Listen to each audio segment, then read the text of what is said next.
जय श्री राधे दोस्तों, केपी की वाणी चैनल में आपका स्वागत है। माता रानी का आशीर्वाद पाने हेतु कमेंट में जय माता दी अवश्य लिखें।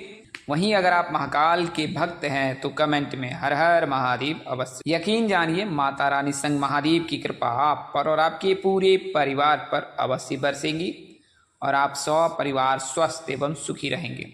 साथ ही आपकी सभी मनोकामनाएं माता रानी कृपा से अवश्य ही पूर्ण हो जाएंगी। दोस्तों, आज की वीडियो में आपको उन 7 भाग्यशाली राशि के जातकों की जानकारी देने जा रहा हूं जिनके विवाह के योग 4 दिसंबर तक हैं और 4 दिसंबर तक इन राशि के जातक के विवाह के प्रबल योग। ऐसा मैं गुरु की वर्तमान स्थिति और आने वाले समय में जब गुरु गोचर करेंगे कर्क राशि में तो उससे जो राशि के जातक के योग बनेंगे उसकी जानकारी मैं दे रहा हूं और यह जानकारी पूर्णतः सत्य है, ग्रह राशि परिवर्तन के आधार पर दी जा रही है। तो गुरु जो है वर्तमान समय में मिथुन राशि में विराजमान है और इस राशि में अक्टूबर 18 तक रहेंगे और उसके पश्चात फिर जो गुरु है वो गोचर कर जाएंगे कर्क राशि में और इस राशि में महज कुछ दिनों तक रहने के बाद जो है 5 दिसंबर को जो है पुनः वक्री चाल चलकर मिथुन राशि में प्रवेश कर जाएंगे, गोचर कर जाएंगे और फिर यहीं पर मिथुन राशि से फिर आगे बढ़ेंगे। तो साल भर में तीसरी बार गुरु का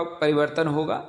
सर्वप्रथम वृषभ राशि से निकलकर मिथुन राशि में गोचर कर चुके हैं गुरु जो है और फिर कर्क राशि में आएंगे और फिर कर्क राशि से निकलकर मिथुन राशि में पुनः प्रवेश कर जाएंगे। तो कुछ इस प्रकार से गुरु की जो स्थिति रहेगी और गुरु के जो है राशि परिवर्तन से और स्थिति बदलने से जिन भाग्यशाली राशि के जातक के विवाह के योग हैं उसकी जानकारी दूंगा। उससे पहले मैं आपको कुछ जानकारी दे देता हूं, वो आप अवश्य ध्यान रखें। अगर बात करें ग्रहों की तो कुंडली में 8 ग्रह हैं, इनमें 2 भागों में बांटा गया है, 4 शुभ ग्रह और 4 अशुभ ग्रह।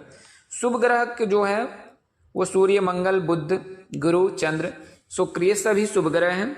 वहीं बात करें मंगल, राहु, केतु, शनि की तो ये अशुभ ग्रह माने जाते हैं। अगर बुध के रहने पर है 20वें वर्ष से विवाह के योग बनते हैं, गुरु के रहने पर 24 वर्ष तक विवाह हो जाते हैं, चंद्रमा के रहने पर 25 वर्ष तक विवाह के योग हो जाते हैं, शुक्र के रहने पर 26वें वर्ष से विवाह के योग बनते हैं, सूर्य के रहने पर 27वें वर्ष से विवाह के योग बनते हैं। वहीं अगर बात करें मंगल की तो मंगल के रहने पर 28वें वर्ष से विवाह के योग बनते हैं, राहु के रहने पर भी 27वें वर्ष से विवाह के योग बनते हैं, शनि और केतु के रहने पर 30 वर्ष से विवाह के योग बनते हैं। अगर कुंडली में मंगल दोष है तो अधिकतम 37 वर्ष, पितृ दोष है तो अधिकतम 37 वर्ष और काल सर्प दोष तो अधिकतम 42 वर्ष तक विवाह के योग बनते हैं। उससे पूर्व विवाह के योग नहीं रहते हैं या तय भी होते तो किसी कारणवश विवाह में बाधा आ जाती है, रिश्ता टूट जाता है। वहीं बात करें अगर मंगल शुक्र के साथ विराजमान है तो ऐसी परिस्थिति में जो जातक के विवाह में कभी कभार बाधा भी आती है। बुध शुक्र के रहने पर भी जो है विवाह में बाधा आती है। अगर गुरु द्वादश भाव में बैठा है तो भी विवाह में बाधा आती है। ग्रहों की स्थिति से अगर गुरु का संयोग 12वें भाव का है तो भी विवाह में बाधा आती है। तो यह कई प्रकार के जो है बाधाएं जो आती हैं। इसके अलावा कुंडली में कई ऐसे दोष लगते हैं जिससे भी विवाह में बाधा आती है, जैसे काल सर्प दोष हो गया, गुरु चंडाल दोष हो गया, इसके अलावा अंगारक दोष है, पितृ दोष है। तो ये सभी जो दोष हैं इसके चलते जो विवाह में बाधा आती है, योग्य ज्योतिष से सलाह लेकर अगर आप इसका निवारण करा लेते हैं तो विवाह में आ रही बाधा दूर हो जाती है। आइए वीडियो में आगे बढ़ते हैं। तो जैसा कि मैंने आपको बताया है कि गुरु के गोचर से जिन 7 राशि के जातक के 4 दिसंबर तक विवाह के योग है, चूंकि इस वर्ष 4 दिसंबर तक ही विवाह मुहूर्त है और उसके पश्चात फिर फरवरी में विवाह का संयोग है। तो गुरु के चलते जो है जिन 4 राशि के जातक के विवाह के योग हैं, नवंबर और दिसंबर में 7 राशि के जातक के योग बनेंगे, उसकी जानकारी मैं दूंगा। उससे पहले मैं आपको कुछ वैवाहिक प्राथमिक जानकारी देता हूँ। अगर सूर्य की बाधा के चलते विवाह में बाधा आ रही है लड़का या लड़की की, तो विवाह प्रस्ताव के जाते समय थोड़ा गुड़ खाकर और पानी पीकर जाना चाहिए। इससे जो विवाह में बाधा आ रही है वो दूर हो जाती है। बात करें अगर सूर्य को मजबूत करने के लिए तो रोजाना सूर्यदेव को जल दें और इस समय ओम सूर्याय नमः मंत्र का जाप करें। इस मंत्र के जाप से भी जो है सूर्य मजबूत होता है। अगर कुंडली में मंगल के चलते दिक्कत आ रही है तो पहले तो अगर प्रबल मांगलिक हैं तो दोष निवारण अवश्य कराएं। लड़कियां कुंभ विवाह और लड़के अर्क विवाह पूजन कराएं। मंगलनाथ मंदिर में जो है उज्जैन में, वहां पर जो है आप मंगल का निवारण करा सकते हैं। तांबुआ का एक चकोर टुकड़ा जमीन के अंदर दबाने से भी जो है शीघ्र विवाह में जो आ रही बाधा वो दूर हो जाती है। हर सोमवार और शनिवार के दिन जल में, गंगा जल में काले तिल मिलाकर भगवान शिव का अभिषेक करें। इससे शनि की बाधा, राहु और केतु की बाधा समाप्त हो जाती है। शनिवार को बहते पानी में नारियल बहाएं, इससे राहु की बाधा समाप्त हो जाती है। तो ये तो कुछ उपाय थे, उन उपायों को करना है और इन उपायों को करने से जो है विवाह में आ रही बाधा दूर हो जाती है। शुक्र को मजबूत करने के लिए सोमवार और शुक्रवार के दिन गाय के कच्चे दूध से भगवान शिव का अभिषेक करें, आपको अवश्य लाभ प्राप्त हो। अब बात करते हैं कुछ प्राथमिक जानकारी आपको अवश्य ध्यान रखनी चाहिए। तो मंगलवार के दिन का चयन विवाह के लिए उत्तम नहीं माना जाता है। ज्योतिष शास्त्र में मंगलवार के दिन विवाह न करने की सलाह दी जाती है। भद्रा में विवाह करना श्रेष्ठकर माना जाता है। खरमास और चतुर्मास में विवाह नहीं करना चाहिए। हालांकि पंजाब और उसके आसपास के कई क्षेत्रों में जो है नवरात्रि के 9 दिनों में जो विवाह कार्यक्रम किए जाते हैं तो उन लोगों के लिए शुभ माना जाता है और ऐसे नवरात्रि के दिनों में विवाह कार्यक्रम कर सकते। 2 कन्या का विवाह एक समय में नहीं करना चाहिए, एक साथ नहीं करना चाहिए।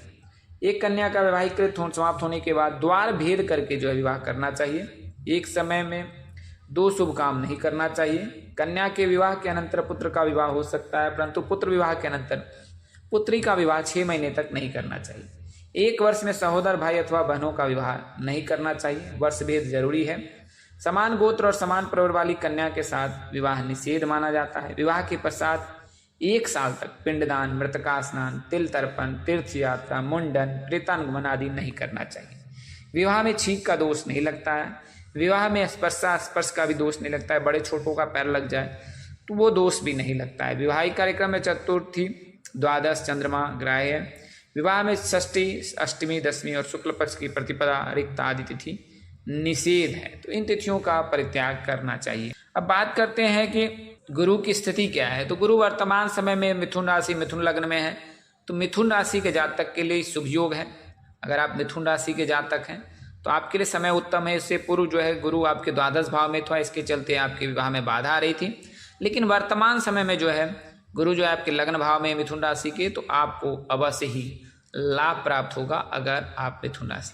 तो मिथुन राशि में गुरु के गोचर से जिन 4 राशि के जातक के योग हैं, और फिर बुध जब गुरु जो है वो कर्क राशि में गोचर करेंगे तो फिर 3 राशि के जातक नवंबर में किस प्रकार है। तो जो 4 राशि के जातक हैं उनके 4 महीने में रिश्ते तय होने की बात मैंने कही है, वो मिथुन राशि के चलते कही है। मिथुन राशि में जब तक गुरु है उस दौरान, चतुर्मास के दौरान, जो चतुर्मास जब लगता है तो उस दौरान आपके रिश्ते तय होने के योग बन रहे हैं। तो ये जो राशियां हैं, चूंकि ज्योतिष यह भी कहते हैं एकादश भाव, सप्तम भाव, पंचम भाव में गुरु की दृष्टि रहती है तो विवाह के योग बनते हैं। तो लग्न भाव में मिथुन राशि में है, तो यहाँ से अगर हम काउंट करते हैं, गिनती करते हैं, तो कन्या राशि के जातक के लिए अगर कर्क से करते हैं और अगर हम मिथुन से करते हैं तो 12, 11 सिंह राशि के जातक के लिए 11वें भाव यानी कि एकादश भाव को सिंह राशि के जातक के देख रहे हैं तो सिंह राशि के जातक के लिए शुभ योग है। इसके अलावा धनु राशि के जातक, धनु राशि के जातक के विवाह भाव को यानी सप्तम भाव को देखेंगे तो उस राशि के जातक के लिए भी शुभ योग है अगर आप धनु राशि के जातक हैं। और बात करें अगर पंचम भाव की, तो अगर पंचम भाव के हम गणना करते हैं तो फिर कुंभ राशि के जातक के लिए भी शुभ योग है। यानी कुल मिलाकर अगर देखा जाए तो चतुर्मास के दौरान जिन जातकों के रिश्ते तय होने के योग हैं वो राशियां हैं मिथुन, सिंह, इसके अलावा धनु और कुंभ। ये 4 राशियां जो हैं जिनके 18 अक्टूबर तक रिश्ते तय होने के प्रबल योग हैं। और जब गुरु मिथुन राशि में रहेंगे तो इस दौरान आपके लिए शुभ समाचार है। खासकर धनु राशि और सिंह राशि के जातक के लिए उत्तम है, क्योंकि आपके एकादश भाव और विवाह भाव में गुरु की दृष्टि रहेगी, गुरु की उपस्थिति रहेगी, तो आपके लिए उत्तम है। मिथुन राशि में चूंकि लग्न में ही मिथुन में है गुरु, तो आपके लिए तो उत्तम ही उत्तम। इसके अलावा कुंभ राशि के जातकों के लिए भी उत्तम है। 7.5 के अंतिम चरण में विवाह के जो है कार्यक्रम या विवाह के लिए शुभ फल में जो है प्राप्ति होने लगती है, तो कुंभ राशि के जातकों को भी लाभ प्राप्त होगा। तो नवंबर के दिसंबर में जो है, नवंबर से लेकर दिसंबर 4 तक जो है आपके लिए शुभ योग है। अब बात करते हैं जब गुरु कर्क राशि में गोचर कर जाएंगे, तो कर्क राशि में गोचर करने से कन्या राशि के एकादश भाव में रहेंगे और मकर राशि के जातक के विवाह भाव को देखेंगे। तो कर्क राशि, इसके अलावा कन्या राशि और मकर राशि, तो ये 3 भाग्यशाली राशि के जातक हैं, उनके लिए शुभ योग रहेगा। यानी कि दिसंबर 4 तक इनके लिए शुभ योग रहेगा, कि दिसंबर 5 को जो है गुरु फिर राशि परिवर्तन कर लेंगे, यानी वक्री चाल चलकर पुनः मिथुन राशि में आ जाएंगे। तो ये जो समय रहेगा ये उत्तम रहेगा। और इस दौरान जो है आपके विवाह के योग हैं, तो मिथुन राशि, सिंह राशि, कन्या राशि, धनु राशि, मकर राशि, मीन राशि, कुंभ राशि के जातक के विवाह के योग बन रहे हैं। और इन राशि के जातक के शादी के योग नवंबर महीने में बन रहे हैं 4 दिसंबर तक। 4 दिसंबर के पश्चात विवाह मुहूर्त नहीं है, तो 4 दिसंबर तक इन 7 राशि के जातक के परिणय सूत्र में बनने के सर्वप्रथम योग बन रहे हैं। दोस्तों, अगर आप केपी की वाणी से संपर्क कर अपने विवाह की कुंडली बनवाना चाहते हैं तो आप संपर्क कर सकते हैं। हमारा संपर्क नंबर 6299057112 है।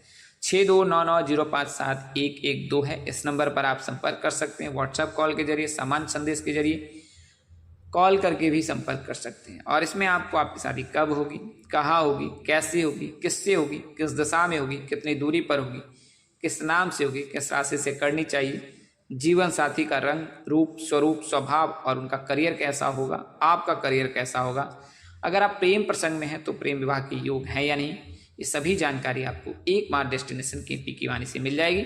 अगर आप अपने बच्चे की जन्म कुंडली बनवाना चाहते हैं तो भी संपर्क कर सकते हैं। अगर आप दूसरे विवाह के इच्छुक हैं तो दूसरे विवाह के लिए भी संपर्क कर सकते हैं। आपका स्वागत है।